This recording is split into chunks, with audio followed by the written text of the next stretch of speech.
हरे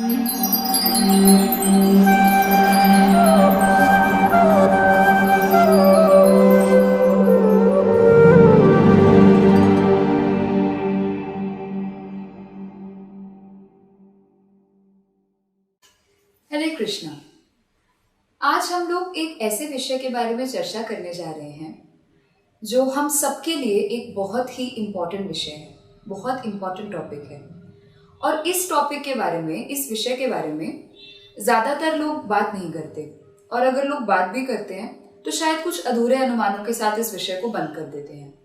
तो हम कोशिश करेंगे कि हम इस विषय के बारे में थोड़ी अपनी जानकारी बढ़ाएं और कोशिश करें कि हम इन्हें और अच्छे से जानें। तो आज हमारा विषय, हमारा टॉपिक है श्रीमती राधा रानी। और हम सबकी प्रियतमा, श्री कृष्ण की प्रियतमा श्रीमती राधा रानी सबसे स्पेशल हैं। वो कोई साधारण गोपी नहीं है, वो कोई सबसे स्पेशल गोपी भी नहीं है, वो श्री कृष्ण का अंश ही है। राधा रानी और श्री कृष्ण अलग नहीं है, उनको हम एक ही मानते हैं। श्रील प्रभुपाद भी कहते हैं कि राधा रानी और श्री कृष्ण ऐसे विषय हैं जिनके बारे में कुछ कहा नहीं जा सकता, बहुत गुह्य विषय हैं और ज़्यादातर लोग इनके बारे में सिर्फ अनुमान ही लगा पाते हैं। श्री चैतन्य चरितामृत में भी कहा गया है, राधा कृष्ण एक आत्मा दुई देह धरी, अन्य अन्य विलासे रस आस्वादन करी। राधा और कृष्ण आत्मा एक ही हैं, परंतु वो दो शरीर धारण करते हैं। क्यों? ताकि वो अनेक अन्य अन्य रसों का आस्वादन कर सकें। और ऐसे कई रस हैं जिसके लिए राधा कृष्ण दो अलग अलग शरीरों में आते हैं। इन सभी रसों में से सबसे मुख्य रस है प्रेम रस। श्री कृष्ण को पूर्ण चंद्रमा और राधा रानी को उस चंद्रमा की कांति बताया गया है। कृष्ण शक्तिमान और राधा रानी को शक्ति बताया गया है। राधा रानी और कृष्ण एक हैं, एक मन, एक बुद्धि, एक हृदय, एक चित्त, सब कुछ एक। हम ये नहीं कह सकते कि राधा रानी और कृष्ण किसी भी प्रकार से अलग हैं। और अब हम ये सोचेंगे कि कृष्ण तो सबसे शक्तिशाली हैं, भगवान हम उनको कहते हैं, तो कैसे उनको किसी की जरूरत है रसों का आस्वादन करने के लिए? ये बात बिल्कुल ठीक है। कृष्ण आत्माराम हैं, अपने आप में कंप्लीट हैं, अपने आप में संपूर्ण हैं, निपुण हैं, पर फिर भी रस का आस्वादन करने के लिए वो अपने में से ही राधा रानी को मैनिफेस्ट करते हैं, अपने में से ही राधा रानी को अलग करते हैं। तो ये एक बार की बात है कि कृष्ण के अंदर ये इच्छा जागृत हुई कि मैं भी किसी के साथ ये प्रेम विलास का आस्वादन करूं। तो अचानक से राधा रानी प्रकट हो गई और इसी रस का आस्वादन के लिए राधा रानी और कृष्ण साथ में रहते हैं। आप उदाहरण के तौर पे ये समझने की कोशिश कीजिए कि अगर एक आदमी जो बहुत बहुत बहुत धनवान है, बहुत रिच है, उसके पास सब कुछ है, पैसा है, घर है, बंगला है, सब कुछ है, खाने के लिए उसको कुछ कमी नहीं है, पहनने के लिए कुछ कमी नहीं है, बड़ी बड़ी गाड़ियों में घूमता है, सब कुछ है, पर उसके घर पे कोई नहीं है, वो अकेला रहता है, उसके साथ ना कोई बात करने को, ना कुत्ता, ना बिल्ली, ना कोई घर वाले, कोई भी नहीं है, तो क्या वो खुश रह पाएगा? अकेला इंसान कोई कितने समय तक खुश रह पाता है? अगर हम एक छुट्टी भी चाहते हैं, हम कहते हैं कि अब मुझे कुछ टाइम के लिए ना छुट्टी चाहिए, मुझे अकेला टाइम स्पेंड करना है, तो हम कितना दिन अकेले रह पाते हैं? 1 दिन, 2 दिन, 3 दिन? इससे ज्यादा मुझे नहीं लगता कि हम कोई भी अकेला रह सकता है। तो उसी कारण के लिए कृष्ण ने भी अपने अंदर से राधा रानी का मैनिफेस्टेशन किया, अपनी ही शक्ति को एक रूप दे दिया। जब भी आनंद की बात होती है तो हम एक से ज्यादा की बात करते हैं। सिर्फ एक व्यक्ति अकेला आनंद का आदान प्रदान नहीं कर सकता। आनंद का मतलब ही यही है आदान प्रदान, और आदान प्रदान एक से ज्यादा व्यक्ति में ही हो सकता है। उदाहरण के लिए हम समझ सकते हैं कि भक्ति करते हुए भी अकेले भक्ति करना कितना मुश्किल है। हम सोचें कि हम घर बैठ के शास्त्रों का ज्ञान लें, हरिनाम का जप करें या अकेले बैठ के कीर्तन करें। वास्तव में कीर्तन अकेले तो हो ही नहीं सकता। तो जैसे भक्ति करने के लिए भी हमें संग की जरूरत होती है, हमें कोई चाहिए ताकि भक्ति में आनंद आए। उसी प्रकार कृष्ण को भी आनंद का आदान प्रदान करने के लिए किसी की जरूरत है, और इसीलिए उन्होंने राधा रानी का प्रकरण किया। शक्ति शक्तिमान अभिन्न, मतलब शक्ति और शक्तिमान में कोई डिफरेंस नहीं है, उनको हम अलग अलग नहीं बोल सकते। जैसे सूरज और सूरज की रोशनी में कोई फर्क नहीं है, दिए में से जो लाइट आ रही होती है, जो हमें हल्की सी रोशनी मिलती है, उसमें कोई फर्क नहीं है।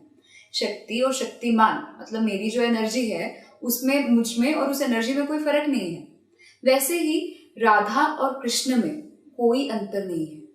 हम बिल्कुल नहीं कह सकते कि वो फर्क, उनमें कोई फर्क है। राधा पूर्ण शक्ति, कृष्ण पूर्ण शक्तिमान, दुई वस्तु भेद नहीं, शास्त्र प्रमाण। ये मैं नहीं कह रही हूँ कि राधा और कृष्ण एक हैं। ये किसी एक व्यक्ति ने नहीं कहा कि राधा और कृष्ण एक हैं। पर हम किस पे विश्वास कर रहे हैं? हम शास्त्र पे विश्वास कर रहे हैं। शास्त्रों ने ये प्रमाण दिया है कि राधा और कृष्ण एक हैं। राधा पूर्ण शक्ति, राधा में वो पूरी क्षमता है कि जो कृष्ण में आनंद है, जो कृष्ण में सबको आनंद देने की क्षमता है, वो उसे बाहर ला सके। और सिर्फ ये राधा में ही क्षमता है। मैं अगर ये कहूँ कि यशोदा मैया या नंद बाबा या अन्य कोई बाल सखा या बाल सखियाँ या गोप सखियाँ ये करने में पोटेंशियल है कि कृष्ण के अंदर जो आनंद है, कृष्ण के अंदर जो पूर्ण शक्ति है, वो उसे बाहर ला सकें, तो ये कहना गलत होगा। इसे हम बहुत नॉर्मल एग्जाम्पल के थ्रू भी समझ सकते हैं। हम ये देखते हैं कि मटेरियल वर्ल्ड में भी, अपने भौतिक जगत में भी, एक वाइफ जितना अपने हस्बैंड को कंट्रोल में रख सकती है, एक वाइफ अपने हस्बैंड को जितना प्रेम करती है, और एक हस्बैंड जितना अपनी वाइफ की बातों को मानता है और उसके अनुसार चलता है, शायद ही वो किसी के अनुसार चलता हो। इनफैक्ट शादी होने के बाद तो थोड़ा अपने फैमिली की तरफ सारा इग्नोरेंस आ जाता है और अपनी पत्नी की तरफ सारा झुकाव आ जाता है। तो उसी तरीके से हम समझ सकते हैं कि कृष्ण जो है वो सिर्फ राधा रानी के वश में है। राधा रानी कृष्ण को पूरी तरह से वश में रखती हैं। इसको और अच्छे से समझने के लिए हम कृष्ण की शक्तियों के बारे में भी बात कर सकते हैं। कृष्ण की शक्तियाँ 3 प्रकार की हैं। हम 3 टाइप्स में कृष्ण की शक्तियों को बाइफरकेट कर सकते हैं। और ये शक्तियाँ क्या हैं? अंतरंगा शक्ति, बहिरंगा शक्ति और तटस्थ शक्ति। तो इन नाम को सुन के ही आपको पता चलेगा कि इनकी असली में डेफिनेशन क्या है। अंतरंगा शक्ति मतलब अंदर की इंटरनल एनर्जी, इंटरनल पोटेंसी। और ये शक्ति कहाँ काम आती है? जो कृष्ण का आध्यात्मिक, चेतन और नित्य जगत है, उसके काम में, उसको चलाने के लिए, उसकी मैनिफेस्टेशन में, इस काम में ये अंतरंगा शक्ति यूज होती है। और दूसरी टाइप की शक्ति है तटस्थ शक्ति, जो हम सब जीव हैं, इंसान, कुत्ता, बिल्ली, जानवर, जो भी जीव है, वो सब तटस्थ शक्ति के पार्ट हैं। और तीसरी टाइप की शक्ति है बहिरंगा शक्ति, जो ये भौतिक जगत है, इसका पालन करने के लिए, इसका संहार करने के लिए, इसका मैनिफेस्टेशन करने के लिए जो शक्ति यूज होती है, वो है बहिरंगा शक्ति। अब जो ये अंतरंगा शक्ति है, हम इसके बारे में थोड़ा और डिटेल में बात करेंगे। क्यों? इसकी यही है, एक्चुअली यही अंतरंगा शक्ति है जो है श्रीमती राधा रानी। तो ये जो अंतरंगा शक्ति है, हम आगे इसे 3 और भागों में विभाजित कर सकते हैं। हम सब जानते हैं ईश्वरः परमा कृष्ण सच्चिदानंद विग्रह। जो परम ईश्वर कृष्ण हैं, उन्हें सत चित आनंद विग्रह रूप में हम देखते हैं। मतलब वो हमेशा एटर्नल रहते हैं, सत मतलब हमेशा रहते हैं, चित हमेशा कॉन्शियस और हम पूरी तरह से नॉलेजेबल हैं, चित में है, और आनंद हमेशा आनंदमय रहते हैं। तो ये 3 जो क्वालिटीज हैं कृष्ण में, वो कैसे आती हैं? ये सत क्वालिटी जो है वो अंतरंगा का पहला पार्ट संधिनी शक्ति से कृष्ण में आता है। इस संधिनी शक्ति से कृष्ण हमेशा रहते हैं। कृष्ण हमेशा थे, हमेशा हैं और हमेशा रहेंगे। यही है उनकी एटर्नल पोटेंसी। चित हमेशा कॉन्शियस रहना, हमेशा नॉलेज में रहना, हमेशा ज्ञानी रहना, इस बात का ज्ञान होना कि वो खुद कौन है, और सबको भी इस बात का ज्ञान देना कि आखिर परम परमेश्वर भगवान कौन है। ये एबिलिटी है संवित शक्ति। अंतरंगा शक्ति का दूसरा पार्ट संवित शक्ति।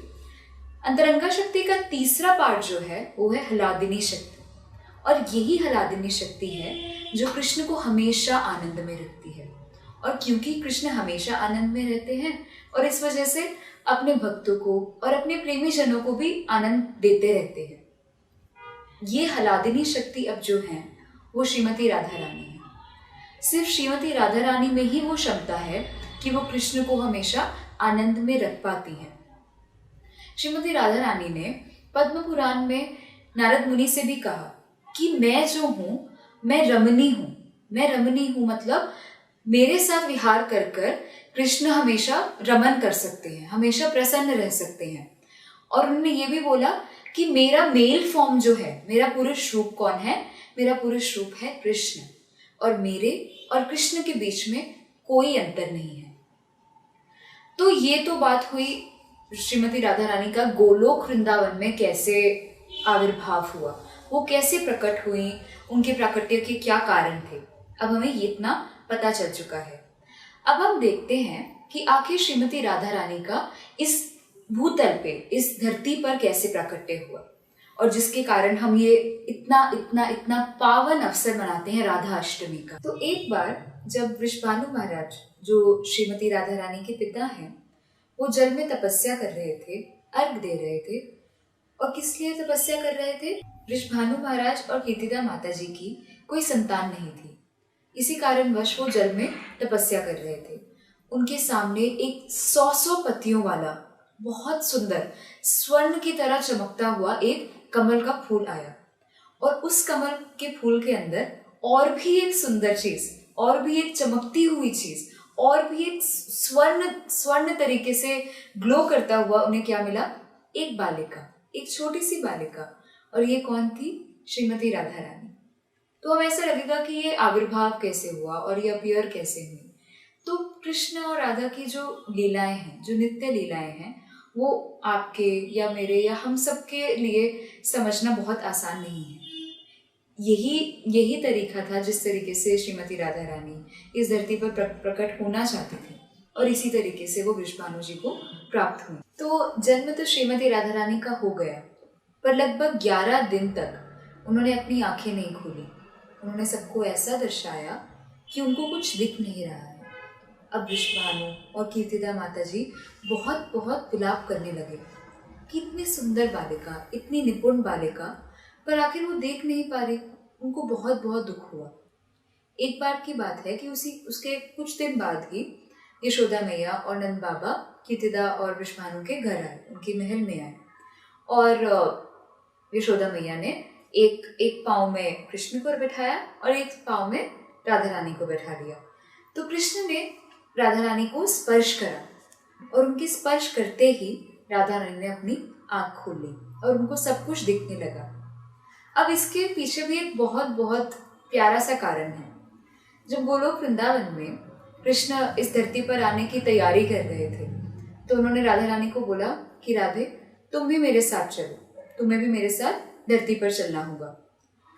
पर राधा रानी का आने का इच्छा नहीं था, उनके आने की बिल्कुल इच्छा नहीं थी। क्यों? क्योंकि वो कृष्ण के अलावा कुछ और नहीं देखना चाहती थी। उन्होंने कृष्ण को यही बोला कि मैं अगर धरती पर जाऊंगी तो मुझे आपके अलावा कितने लोगों को और कितनी चीज़ों को देखना पड़ेगा, और मैं ऐसा नहीं चाहती। पर कृष्ण ने उनको ये वादा दिया, उनको ये आश्वासन दिया कि धरती पे आने के बाद सबसे पहले सिर्फ तुम मेरे दर्शन करोगी, और मेरे दर्शन करने के बाद ही तुम अपनी आंखें खोलोगी। तो इसके बाद राधा रानी ने अपनी आंखें खोली और सबसे पहला दर्शन इस धरती पर कृष्ण का प्राप्त किया। तो इससे हमें पता चलता है कि राधा रानी का जो प्रेम है कृष्ण के लिए, वो कोई साधारण प्रेम नहीं है। अब इस भौतिक जगत में, मटेरियल वर्ल्ड में, हम लोग प्यार को, लव को अच्छे से डिफाइन कर ही नहीं पाते। अगर हम किसी से पूछें भी कि how can you define love, आप लव को किस तरीके से डिफाइन कर सकते हो, प्रेम की क्या परिभाषा है, तो शायद कोई कुछ नहीं बता पाएगा, और कुछ बता भी दे तो वो सिर्फ अनुमान होगा या एक अधूरी सी परिभाषा होगी। राधा रानी ने वास्तव में प्रेम की जो असली परिभाषा है, प्रेम की पराकाष्ठा क्या है, ये हम सबको दिखाया। प्रेम की असली परिभाषा आखिर क्या हो सकती है? क्या प्रेम ये है कि अगर तुम मुझसे प्रेम करो तो ही मैं तुमसे प्रेम करूंगा, आज तुमने मुझे फोन किया, कल तुम मुझे फोन करोगे तो ही मैं तुमसे प्रेम करूंगा, मेरे बर्थडे पे मैंने तुम्हें गिफ्ट दिया, अगर तुम भी मुझे कोई गिफ्ट दोगे तो ही मैं तुमसे प्रेम करूंगा, मैं तुम्हारे पेरेंट्स की रिस्पेक्ट करता हूँ, तुम भी मेरे पेरेंट्स की रिस्पेक्ट करोगी तो ही मैं तुम्हें प्रेम दूंगा। तो ये लेन देन कैसा?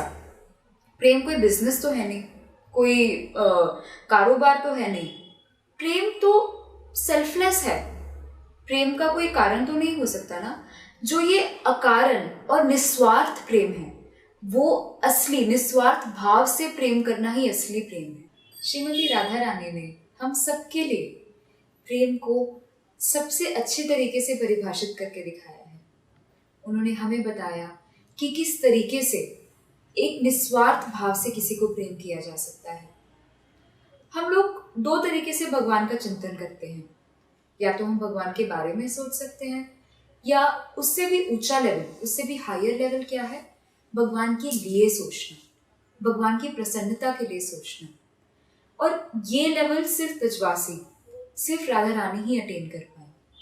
ब्रजवासी हमेशा इस चीज के लिए प्रे करते रहते, मतलब उनको पता भी था कि कृष्ण भगवान है, फिर भी वो इस चीज के लिए प्रार्थना करते रहते कि कृष्ण जब भी बाहर जाएं तो सब कुछ ठीक रहे, उनके पाँव में कोई कंकड़ ना लगे, वो शाम को घर सही सलामत लौट आए, अगर कोई असुर आए तो उनको उनसे अपने आप की अपनी रक्षा कर पाए और उस असुर का वध कर पाए।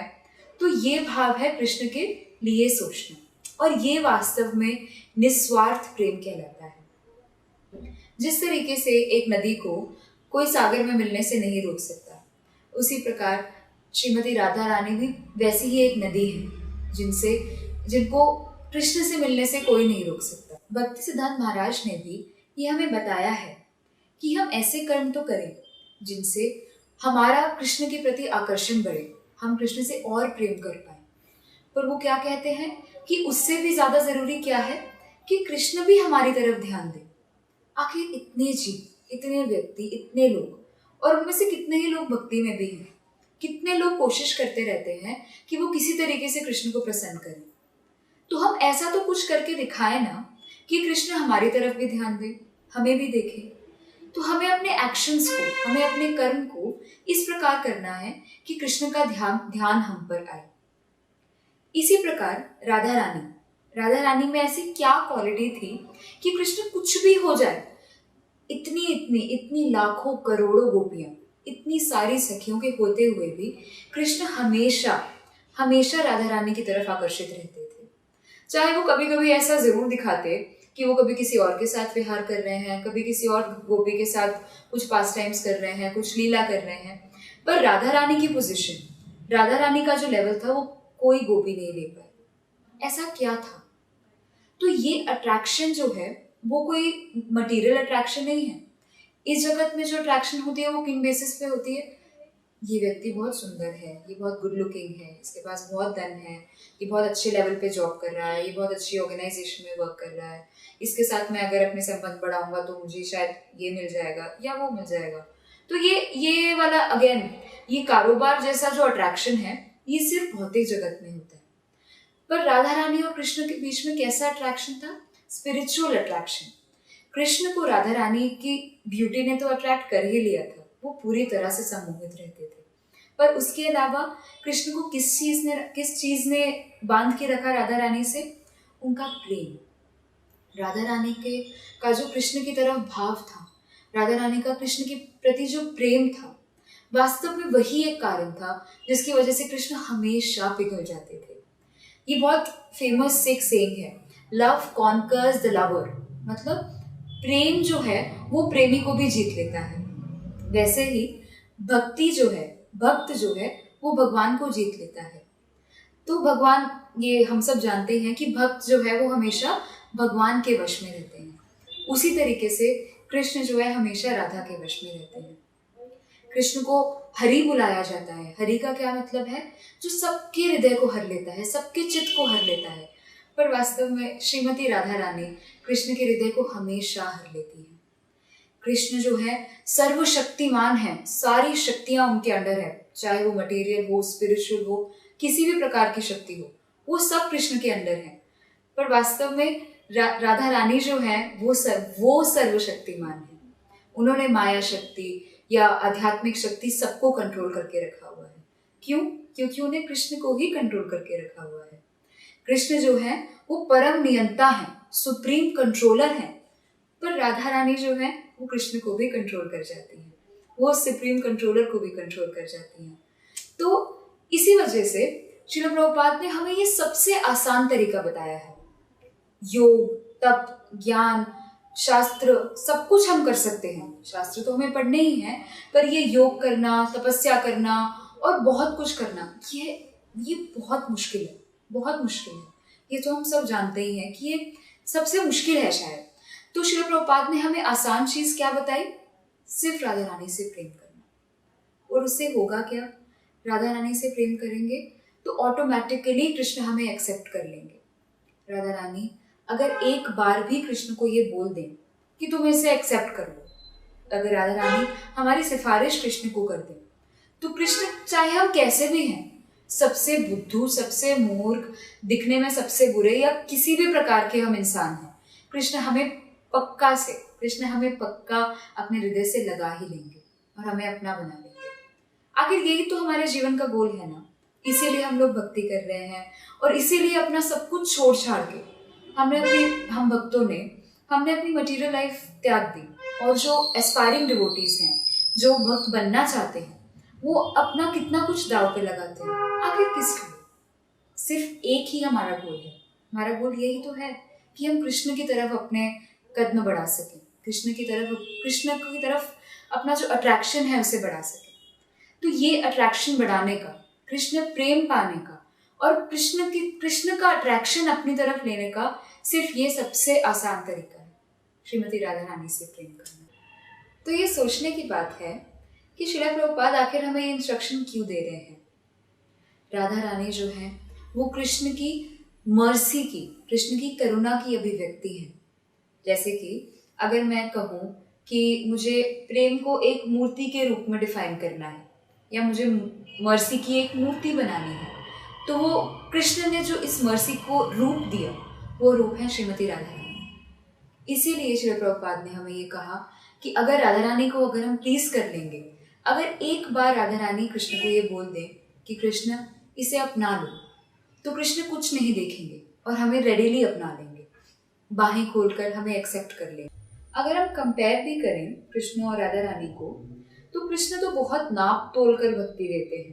पहले वो पिछले कर्म देखेंगे, आज के कर्म देखेंगे और ये सब जांच परख कर वो हमें अपना प्रेम देंगे, अपनी भक्ति देंगे। पर राधा रानी क्या? राधा रानी कुछ नाप तोल नहीं करती। वो बस देखेंगे कि हमारे हृदय में भक्तों के लिए, भक्त के सेवकों के लिए और उन सेवकों के सेवक के लिए कैसा भाव है। वो इस नापतोल को देखेंगी, सिर्फ इतना जांचेंगी और हमें कृष्ण का प्रेम दे देंगे। तो इसका मतलब है हमें सेवक का भी सेवक बन के रहना है, दास अनुदास बन के रहना है। और इस भाव से हम श्रीमती राधा रानी का और कृष्ण का प्रेम प्राप्त कर पाएंगे।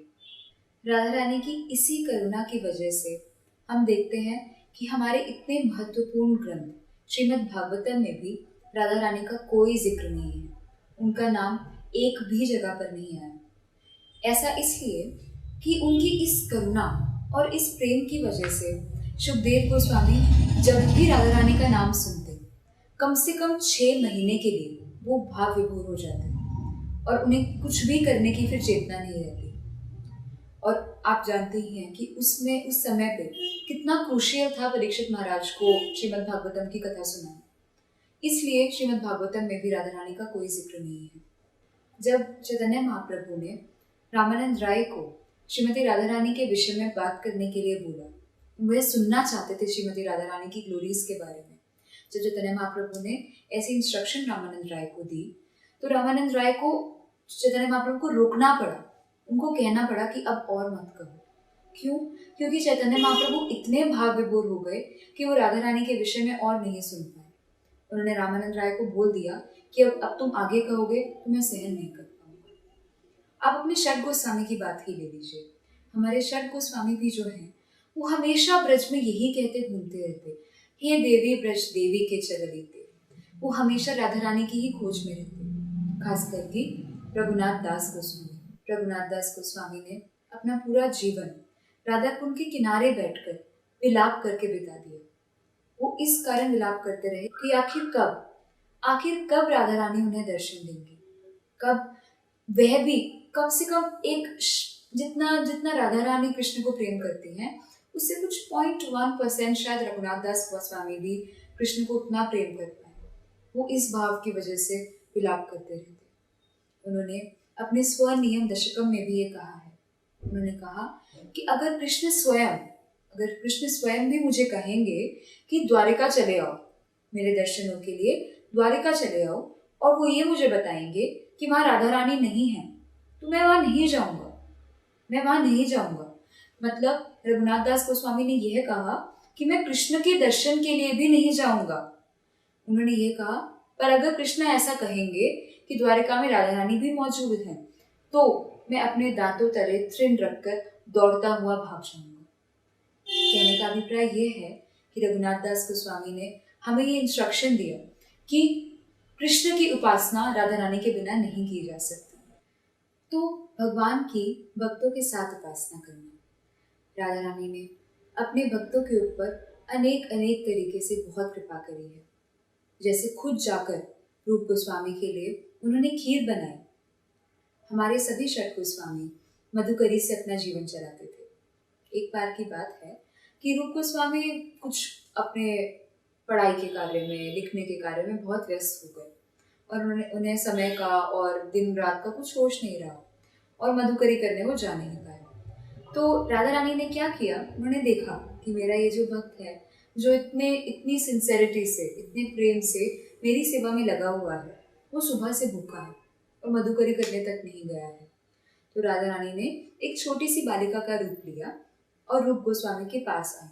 उन्होंने बोला भी कि बाबा, तू सुबह से मधुकरी करने भी नहीं गया है, जाकर मधुकरी कर, कुछ खाने के लिए लेकर आ। तो रूप गोस्वामी ने बस उन्हें भगा दिया कि मेरे पास समय नहीं है, तू जा।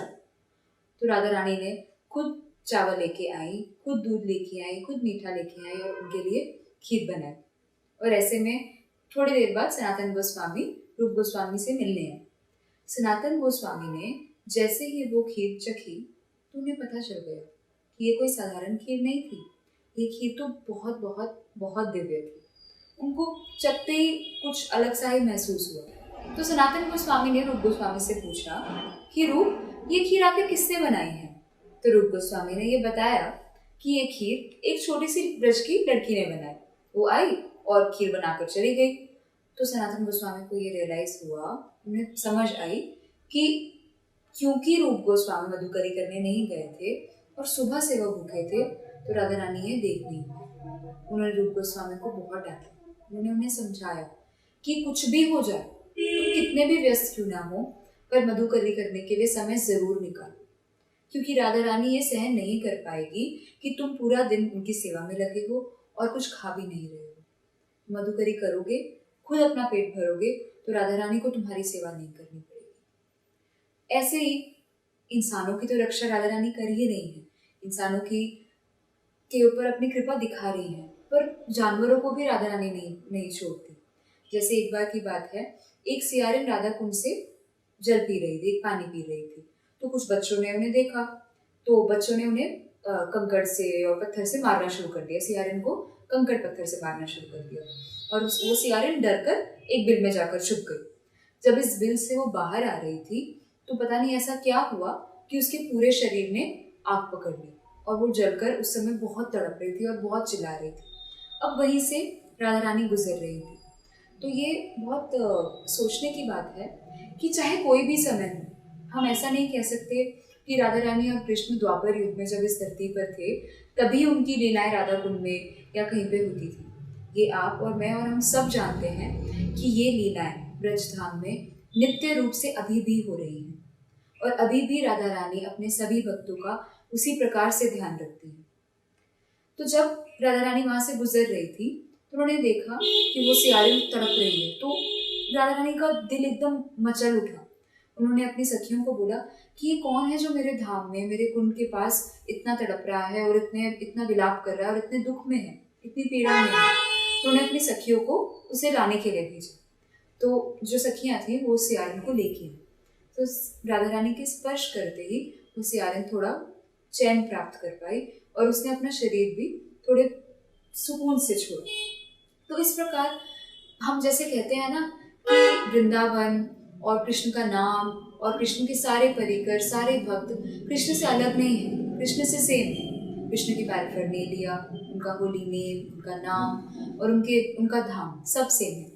सिमिलरली राधा रानी के केस में भी उनका धाम, श्री बरसाना धाम, राधा रानी से अलग नहीं है। बरसाना धाम में परिक्रमा करना, धाम में जाके राधा रानी की लीलाओं का चिंतन करना, न जाने कितनी अनन्य लीलाएं राधा रानी ने बरसाना में की। उन लीलाओं का बरसाना धाम में जाकर चिंतन करना राधा रानी के से आदान प्रदान करने से कुछ अलग नहीं है। गोलोक वृंदावन में जितनी भी ब्रज गोपियां हैं वो सब श्रीमती राधा रानी का ही विस्तार है। वैकुंठ में जितने भी अवतार हैं उनकी सब लक्ष्मियां श्रीमती राधा रानी का अवतार हैं। जैसे नरसिंहदेव के साथ लक्ष्मी, जैसे अगर हम भौतिक जगत में देखें तो शिव जी के साथ पार्वती, वो भी राधा रानी का विस्तार है। इनफैक्ट घर घर में जो गृहिणियां हैं वो भी सब राधा रानी का ही विस्तार है। तो राधा रानी को हम कितने अनन्य रूप में देख सकते हैं। आज के इस पावन अवसर पर, राधा अष्टमी पर, अब हम सब यही आशा करेंगे कि राधा रानी का इस धरती पर तो आविर्भाव हो ही गया है, इसके साथ साथ हम सबके हृदय में भी श्रीमती राधा रानी का आविर्भाव हो। हम सब श्रीमती राधा रानी के लिए थोड़ा सा कुछ प्रेम कर सकें। श्री कृष्ण स्वयं राधा रानी के भाव से, राधा रानी के प्रेम से इतने आकर्षित थे कि वो खुद इस प्रेम का आस्वादन करना चाहते थे। मतलब वे ये जानना चाहते थे कि आखिर कोई किसी को जब इतना प्रेम करता है तो कैसा फील होता है। तो उन्होंने ये निर्णय लिया कि वो श्री चैतन्य महाप्रभु के रूप में, जो कृष्ण और राधा रानी एक ही शरीर है, एक ही शरीर में कृष्ण और राधा रानी दोनों का भाव है, वो चैतन्य महाप्रभु के रूप में इस धरती पर आए। उनका शरीर तो था राधा रानी जैसा, चाहे वो एक पुरुष थे, पर अंग कांति उनकी बिल्कुल राधा रानी के समान थी। गौर वर्ण बिल्कुल सोने की तरह से चमकते हुए, पर अंदरूनी रूप से उनमें राधा भाव था। वो पूरा जीवन उन्होंने धरती पर इसी प्रकार से निकाला कि वो कृष्ण के विरह में, कृष्ण के प्रेम के लिए विलाप करते रहते। अब इस पावन अवसर पर, राधा अष्टमी पर, आप सबके लिए यही शुभकामनाएं हैं कि जिस प्रकार राधा रानी इस धरती पर आ चुकी हैं, उनका आविर्भाव हो चुका है, उसी प्रकार हम आशा करते हैं कि राधा रानी का आविर्भाव हम सबके हृदय में भी हो। हम सब इस राधा तत्व को संपूर्ण तरह से ना सही, पर एटलीस्ट कुछ और बेटर तरीके से समझ पाएं, इसकी जानकारी हमें कुछ और अच्छे तरीके से हो, और अपना प्रेम हम राधा रानी की तरफ, कृष्ण की तरफ और बढ़ा पाएं। और ये करना बहुत आसान है। श्री प्रभुपाद ने हमारे लिए चीज़ें इतनी आसान कर दी हैं, जो इतने मंदिर बनाए और उनके इतने इतने इतने शिष्य जो हमारे गुरुजन हैं, उनसे हमें कितना कुछ सुनने को मिलता है। तो एटलीस्ट इस दिन पर हम ये निर्णय करें, ये धारणा करें कि हम पूरा दिन राधा रानी का चिंतन करें, उनके बारे में पढ़ें, उनके बारे में सुने, और जिससे भी मिले हम राधा रानी की ही चर्चा करें। ये पूरा दिन राधामयी हो जाए, और राधामयी होगा तो ही हम अपने आप को कृष्ण की तरफ बढ़ा पाएंगे। आप सभी को राधा अष्टमी की बहुत बहुत हार्दिक शुभकामनाएं। हरे कृष्ण।